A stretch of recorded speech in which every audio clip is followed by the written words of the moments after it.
విజయవాడ జైల్లో ఉన్న వైసీపీ నేత మాజీ ఎమ్మెల్యే వల్లభనేని వంశీని ఆయన భార్య పంకజశ్రీ కలిశారు. ఈ రోజు తన భర్తతో ఆమె ములాఖత్ అయ్యారు. అనంతరం మీడియాతో ఆమె మాట్లాడుతూ సబ్ జైల్లో తన భర్త వంశీ ప్రాణాలకు హాని ఉందని అన్నారు. తన భర్తను అనేక రకాలుగా ఇబ్బంది పెడుతున్నారని చెప్పారు. వంశీపై తప్పుడు కేసు పెట్టారని, ఆయన రిమాండ్ లో మాత్రమే ఉన్నారని, ఆయనపై కేసులు ఇంకా నిర్ధారణ కాలేదని చెప్పారు. ఆయనపై మోపిన అభియోగాలన్నీ అవాస్తవాలేనని అన్నారు. వంశీ వెన్నునొప్పి, శ్వాసకోశ సమస్యతో బాధపడుతున్నారని, ఆయనను నేల మీద పడుకోబెట్టారని పంకజశ్రీ ఆవేదన వ్యక్తం చేశారు. బెడ్ కావాలని కోరతామని చెప్పారు. అనారోగ్యంతో ఉన్న వంశీని మెంటల్ గా టార్చర్ చేస్తున్నారని అన్నారు. వంశీ ఆరోగ్యం బాగుందని వైద్యులతో తప్పుడు ప్రచారం చేస్తున్నారని మండిపడ్డారు. దీనిపై కోర్టుకు వెళతామని చెప్పారు. వైసీపీ అధినేత జగన్ తనకు ఫోన్ చేసి ధైర్యం చెప్పారని తెలిపారు. వంశీని కలుస్తానని జగన్ చెప్పారని వెల్లడించారు. తమకు వైసీపీ అండగా ఉందని లీగల్ టీమ్ ను కూడా ఏర్పాటు చేశారని చెప్పారు. సత్యవర్ధన్ ను అదుపులోకి తీసుకుని మ్యాజిస్ట్రేట్ ముందు ఎందుకు ప్రవేశపెట్టడం లేదని పంకజశ్రీ ప్రశ్నించారు. పంకజశ్రీ చెప్పడం జరిగింది.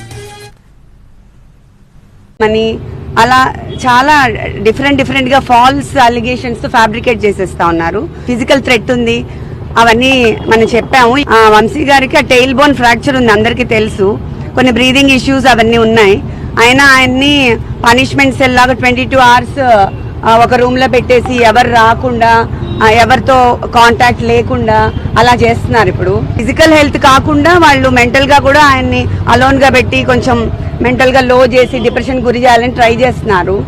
సో మాకు ఆ ఫిజికల్ టార్చరు అండ్ ఆల్సో ఈ ఫాల్స్ అలిగేషన్స్ తో ఎక్స్టార్షన్ పెట్టాలని అవన్నీ ట్రై చేస్తున్నారు. ప్రెసెంట్ కేసు చాలా ఇదిగా ఫ్యాబ్రికేట్ చేస్తా ఉన్నారు. అబ్బాయి మీద ప్రెషర్ తీసుకొచ్చి మనము 20,000 కోసం ఆ అబ్బాయిని అబ్డక్ట్ చేశామని అలా చాలా డిఫరెంట్ గా అలిగేషన్స్ తో ఫ్యాబ్రికేట్ చేసేస్తా ఉన్నారు.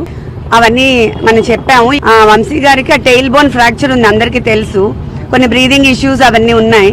అయినా ఆయన్ని పనిష్మెంట్ సెల్ లాగా 22 hours ఒక రూమ్ లో పెట్టేసి ఎవరు రాకుండా, ఎవరితో కాంటాక్ట్ లేకుండా అలా చేస్తున్నారు. ఇప్పుడు ఫిజికల్ హెల్త్ కాకుండా వాళ్ళు మెంటల్ గా కూడా ఆయన్ని అలోన్ గా పెట్టి కొంచెం మెంటల్ గా లో చేసి డిప్రెషన్ గురి చేయాలని ట్రై చేస్తున్నారు.